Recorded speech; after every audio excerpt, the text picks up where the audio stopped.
Welcome to a demonstration of the Adobe Reader vulnerability. I'm Chester Wisniewski, Senior Security Advisor here at Sophos.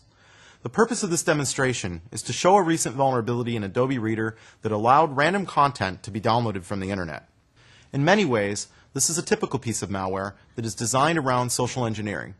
We've done a pretty good job about teaching people not to open up executable attachments in their email, screensavers, and more, but PDFs and Office files don't raise red flags with most people.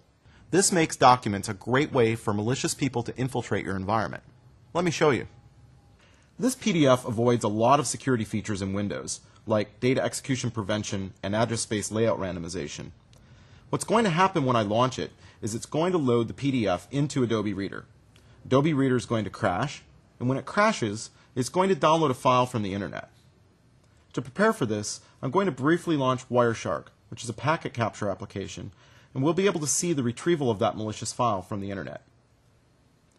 I'm going to launch the PDF. It goes and downloads an executable from the internet, runs the file, and then it loads a decoy PDF so you don't notice that it crashed. The decoy PDF displays the content that you were expecting. In this case, the spam that sent this message was a message telling you that it was a PDF about a golf clinic from David Ledbetter that's going to give you tips on how to be a better golfer. For the purposes of this demo, I've rigged this to launch Notepad rather than the original malware.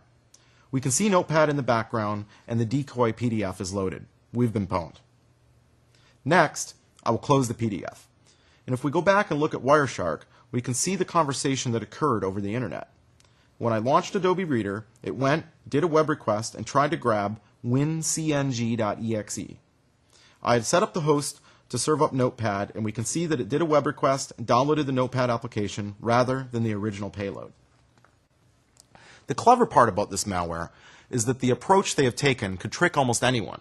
It's quite a simple trick. And the fact is that while this vulnerability is specific to Adobe Reader, the same attack could happen with any application. It's also very sophisticated, and it uses a stolen digital certificate to trick Windows into executing the attack without the user noticing. We saw this with the Stuxnet worm, and this is a new trend. We've been seeing this historically on and off, but rarely are they valid certificates, and in this case it's a real certificate from a real credit union. They digitally sign the malware so that anything that's deciding that it's okay to allow digitally signed code to run will fall victim to this attack. Now I'm going to open up the captured file here, and within the logs I've got a copy of everything that this malware planted on the system. If we look at the malware that is downloaded from the actual malicious site, we see that it's got a tab, Digital Signatures. And in that tab, we can see it's been signed by secure2.eeu.com. If we look at the details for that, we can view the certificate here. We can see that it's a valid certificate. It was issued by VeriSign, and it expires in October 2010. Because the malware was signed before this date, the malware will remain properly signed even if the certificate is revoked. Fortunately, part of the purpose of digitally signing things is that certificates can be revoked if they've been determined to have been compromised.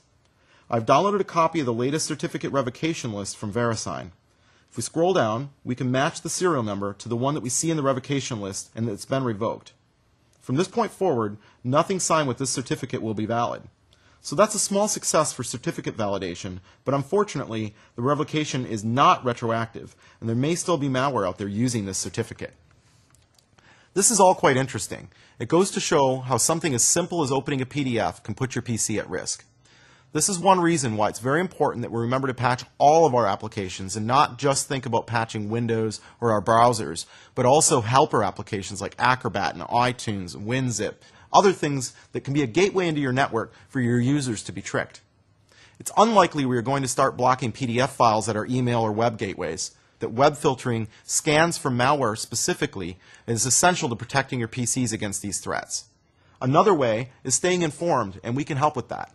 Check out the related resources we provided on this topic, or sign up for a live Anatomy of Attack event in a community near you.